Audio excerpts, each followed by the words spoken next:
everybody, welcome back to another video. This is going to be my top 10 championship players of the season so far, top 10 actual top 10 signings of the season so far, and who I felt have adapted and probably been the top 10 best signings so far this season in terms of championship form, goals scored and the way they've played. So without further ado, we're going to jump straight into this one, and we're going to start off with coming in at number 10.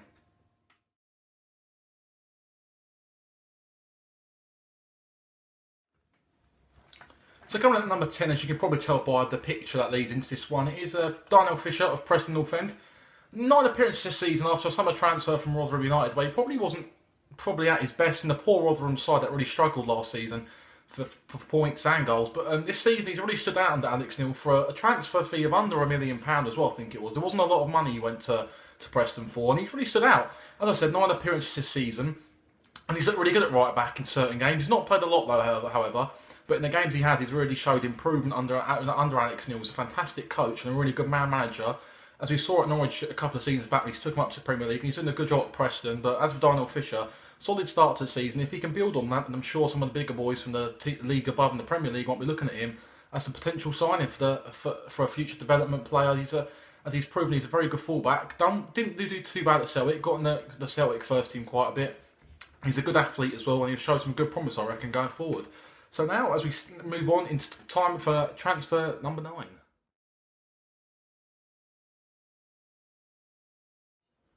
Right, so transfer number 9 is obviously Joe Ledley from Derby. He signed as an unattached free agent after getting released from Crystal Palace at the end of last season. And he's done really well so far. He's only played the 6 games for Derby, but also notched up a goal in them 6 appearances. And he's looked really solid, and he's fitted into that midfield like a glove. Him and Tom Huddleston have formed a really good partnership in the midfield and proven they've got some good know-how and good experience in there of how to get out of this league. And it's really prompted Derby into a good position so far. 38 points, I think it is now, sitting well into a playoff place as well. So it's been a very good season so far for Derby. And Joe Ledley's been a fundamental part of that so far. He's really fitted into a very experienced midfield, and he's a very good player, as we've seen with the likes of Wales, Crystal Palace, and even Celtic, where he's won numerous Scottish Premier League titles in the past as well. He's a very decent player on his day.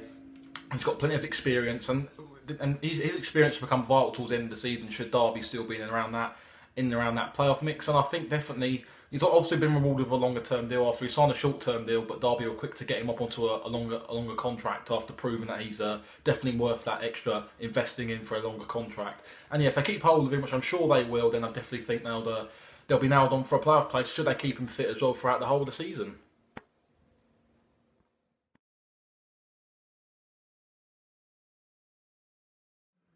So coming in at number 8, we do have Lewis Grabban. 11 goals so far for Sunderland, a very poor, struggling Sunderland side after coming in on loan from Bournemouth so far this season. Rumour has it he's probably going to go back to Bournemouth, and then Eddie Howe's going to recall him to sell him on, as there's plenty of suitors so far. After seeing him score 11 goals in a struggling side, it's definitely going to prompt awareness from teams higher up in the league who might look to add that extra firepower to try and get them into a playoff place, or even try and get an automatic promotion place. But to be fair to Lewis Grabban, he's done really well so far. As I said, 11 goals is a fantastic return for sitting on the side who don't really create too many chances and haven't really created so many this season. And Sunderland haven't also been known for their goal scoring abilities this season. So it just shows you, and it shows you how much of a good player Lewis Grabban is to go and notch 11 without getting much real service. And it does really raise that question of, if he gets better service, can he probably provide more? If he gets another 11 goals, that would take him 22 for the season, which would be a fantastic return for him after a couple of seasons on loan at Reading, where he wasn't prolific there. He didn't do too bad there. Obviously helped him get into the playoff final. He's also been on loan a couple of other times as well. Also went back to Bournemouth after being signed from Norwich again a couple of seasons back. But now he's really starting to prove what he's really capable of in this division. And if Sunderland do lose him in January, it'll be a big loss, and Bournemouth will probably get some good money. And whoever goes and signs him after January should really reap the rewards of that and probably finish in a good position so far in the league.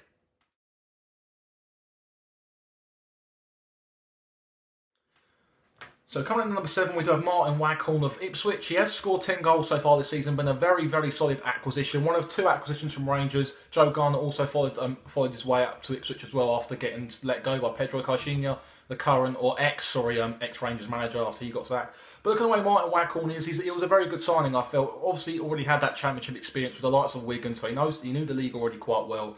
And this has probably been his best prolific spell in England. Obviously, he went to Rangers, was top goal scorer last year. I think 17 goals last season, so it was good to. So he always knew he had the prolificness inside of him. But in England, he failed to show that at Wigan as well. But it was good to see him come back. He's hit 10 goals and he's looked a very, very good signing. Fitted into that front line very well for Ipswich. And he's probably one of the reasons why they're up in ninth at the moment and doing very well. And he was definitely a signing that they definitely lacked at Ipswich last season when they struggled for goals last season and really lacked any attacking intent, which probably was the reason why they finished so down quite low in the table, around 17th. This is a good signing for Ipswich, and he's really one of the reasons why they're in ninth and doing really well, as I said. And yeah, I'd give this signing a very good 8 out of 10 for me. And we're going to move on now into signing of the season, number 6.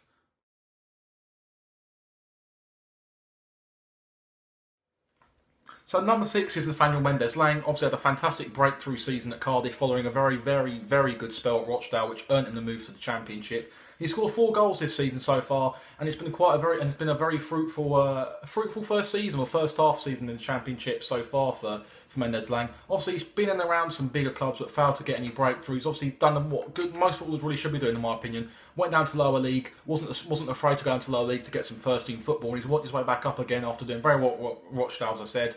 And he's proved a very good acquisition for Neil Warnock's side. Neil Warnock added some very good pace to his side. Obviously, he got Junior Hoylett in last season, but Mendez-Laing's gone on the right side of the midfield and right wing effectively in a 4-3-3 and done very well. Showed some very good pace, very good awareness and intent, and brightness as well down that right-hand side. And has been one of the main creators so far for Neil Warnock's Cardiff Bluebirds this season. He's been repaid with 4 good goals. Scored, and all 4 of the goals have been exceptional. A very good start to the season. Going for a little bit of a quiet patch, I'd say, so far at the moment, but I think he's a very good quality player, so he should come through that. And for me, he's been a very good signing, and it wouldn't surprise me if he's one of the players of the season should Cardiff go up into the Premier League next season. Right, moving on now, time for signing number 5.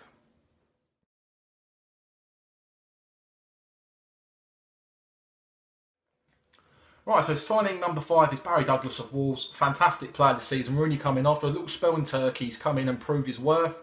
Obviously got 6 assists and I think 3 goals. I'm not too sure if it's 3, but he's scored a couple of goals as well, as I said, 6 assists this season. Done very well at left wing back so far. Probably one of the best set piece deliverers you could probably get in the league. His set piece delivery is absolutely fantastic, and it's really given Wolves a different dimension, a bit of a lethalness really from set pieces. That wand of a left foot of his, which has been seen time and time again, whipping balls into the box for the likes of Bonatini, Jota and other players to get on the end of, even Willy Bolly as well, who scored a couple of goals. But as I said though, Barry Douglas, probably one of the players who's an unsung hero, probably doesn't get all the attention like Bonatini, Jota and all them other type of players do, but he's one of them players that when he's not playing, you probably would notice it as well. And he's a vitally important player to Nuno Espirito Santo, and he's been repaid by that, paying a good bit of money for him by a very solid left wing back. So it's time for him to signing number 4.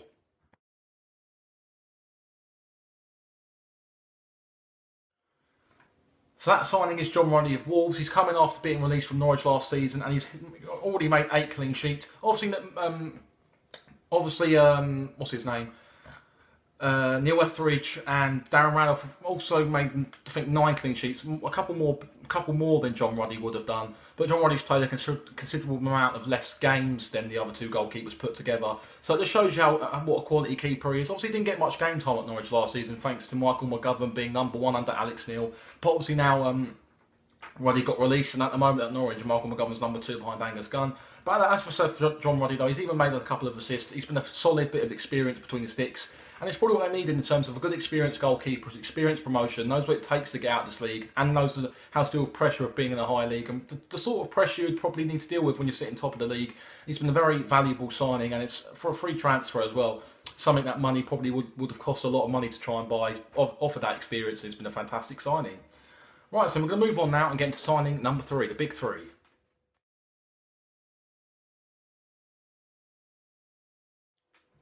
So signing number 3 is Samuel Saiz from Leeds. He's got 5 assists this season and a few goals as well. Been a very pivotal signing for Thomas Christensen's men, sitting in that central attacking mid position of an attacking 3 behind a striker as well. He's proved a very valuable asset to the way they like to play. He's the main focal point in terms of what they do attacking. The likes of Alioski as well. Both of them 2 have really stood out. But for me, Samuel Saiz has been the better of the 2 in my opinion. He's just a fantastic player.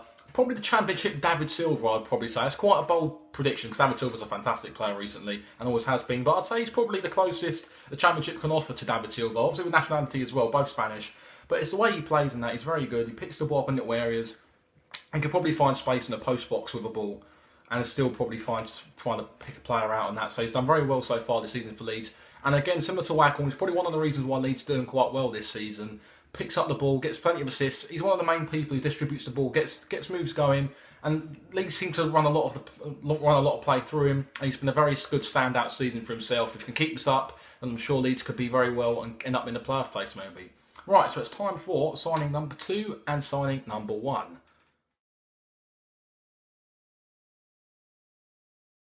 Right, for the top 2, you can't look anywhere else apart from Wolves. We're going to go to number 2, Championship top goal scorer, Leo Bonatini, with 12 goals this season. He's been a fantastic signing on loan, coming from Saudi Arabia, the Saudi Arabian League, and he's proved a very pivotal, absolute cutting-edge striker, something that Wolves lacked last season, in my opinion. They've gone out and got a very good striker in Leo Bonatini. He probably wasn't expected to get as many goals as he has, but he's really fit into that style that Nuno Espirito Santo wants to play at Wolves, and he's really shown what a very, very, very valuable player he is. Notching 12 goals in a fantastic side. All types of goals as well, tap-ins, headers, edge of the box, 5-yard box. He's done very well, and it's a very good signing. And I'm sure if they keep him fit and sweet all season, he'll be definitely the guy to fire them into the Premier League, and even try and keep him there next season if they can get him on a permanent deal, which I'm sure some other clubs want to try and have their say in that, but I'm sure if he keeps working hard, they'll keep him for the rest of the season and beyond.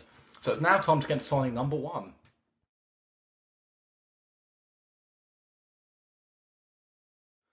So guys, signing number 1 is Diogo Jota from Wolves. 9 goals this season and a few assists along the way as well. Fantastic player coming in from Porto, I think it was.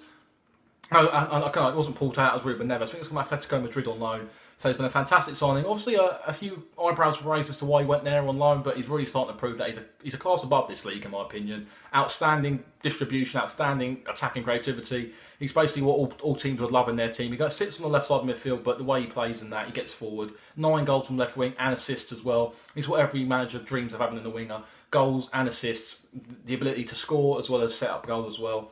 And he's really proved that he's definitely a class above this, as I said. Fantastic signing, knows what to do. And he's probably one of the reasons, again, similar to Bonatini, why Wolves will probably get out of this league. They've got so much quality going forward and at the back, but Bonatini and Diogo Jota definitely, for me, are the top 2 Championship signings of the season. Just for the fact of the quality they've shown and the amount of...